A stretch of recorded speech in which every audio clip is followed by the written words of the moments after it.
Hello everyone, আসসালামু আলাইকুম। আমি এসআর হৃদয়। আজকের এই ভিডিওর মাধ্যমে আমরা আলোচনা করব কিভাবে আমাদের উইন্ডোজে আমাদের পিসিতে কিভাবে আমরা অন স্ক্রিন কিবোর্ড চালু করব। আমাদের অনেক সময় অনাকাঙ্ক্ষিত কারণে আমাদের যে এক্সটার্নাল কিবোর্ডটা আছে সেই কিবোর্ডটি কোনো কারণে ড্যামেজ হতে পারে।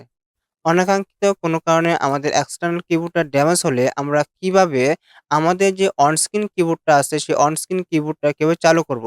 আজকের ভিডিওতে আমরা এই বিষয়টি জানার চেষ্টা করব। তার জন্য আমরা প্রথমে চলে যাব আমাদের পিসিতে। পিসিতে আসার পর এখন আমরা চলে যাব উইন্ডোজ সার্চ বারে। উইন্ডোজ সার্চ বারে আসার পর এখন আমরা টাইপ করব সেটিং। সেটিং টাইপ করার পর এখন আমরা এন্টার বাটন প্রেস করব। এন্টার বাটন প্রেস করার পর আমাদের সামনে সেটিং এর যে উইন্ডো আছে সেই সেটিং এর উইন্ডোটি আমাদের সামনে ওপেন হবে। ওপেন হওয়ার পর এখন যদি আমরা লেফট সাইডের দিকে তাকাই তাহলে দেখতে পারবো এখানে অনেকগুলো অপশন আছে। এই অনেকগুলো অপশনের মধ্যে একটি অপশন হলো অ্যাক্সেসিবিলিটি। এই অ্যাক্সেসিবিলিটি অপশনের মধ্যে আমরা ক্লিক করব। ক্লিক করার পর আমাদের সামনে এখানে আরেকটি সেকশন চালু হয়ে যাবে, সেটি হলো অ্যাক্সেসিবিলিটি সেকশন। এখন আমরা কিছুটা নিচের দিকে স্ক্রল করব। কিছুটা নিচের দিকে স্ক্রল করার পর এখানে আমরা দেখতে পারবো কিবোর্ড নামে একটি অপশন রয়েছে।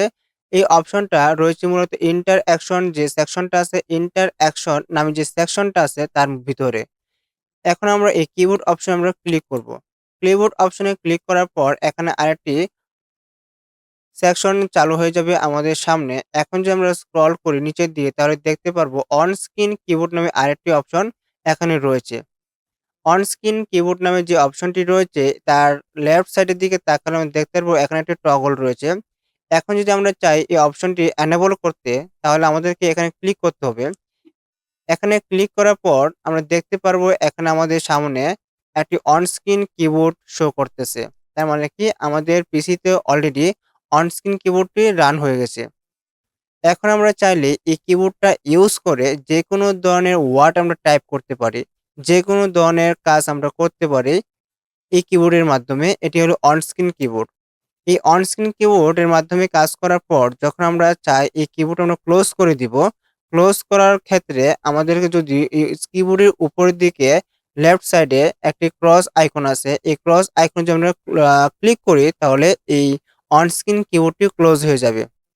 দেন আমরা এই ক্রস আইকনে ক্লিক করব। ক্লিক করার সাথে, সাথে আমরা দেখতে পাচ্ছি আমাদের সামনে থেকে যে অন স্ক্রিন কিবোর্ডটা আছে সেটি চলে গেছে। তার মানে ক্লোজ হয়ে গেছে। এটি হলো একটা পদ্ধতি। আমরা চাইলে আরেকটা পদ্ধতি সেটি হলো শর্টকাট পদ্ধতি। সেই শর্টকাট পদ্ধতির মাধ্যমে আমরা আবার এই অন স্ক্রিন কিবোর্ডটি চালু করতে পারি। সেটা হলো প্রথমে আমাদের কিবোর্ডে চলে যেতে হবে। কিবোর্ডে যাওয়ার পর এখন আমরা Windows button plus control button plus O button press করব। উইন্ডোজ বাটন, কন্ট্রোল বাটন এবং ও বাটন প্রেস করব। এই ৩ টা বাটন একসাথে প্রেস করার সাথে, সাথে আমাদের সামনে আমাদের অন স্ক্রিন কিবোর্ডটি চালু হয়ে যাবে।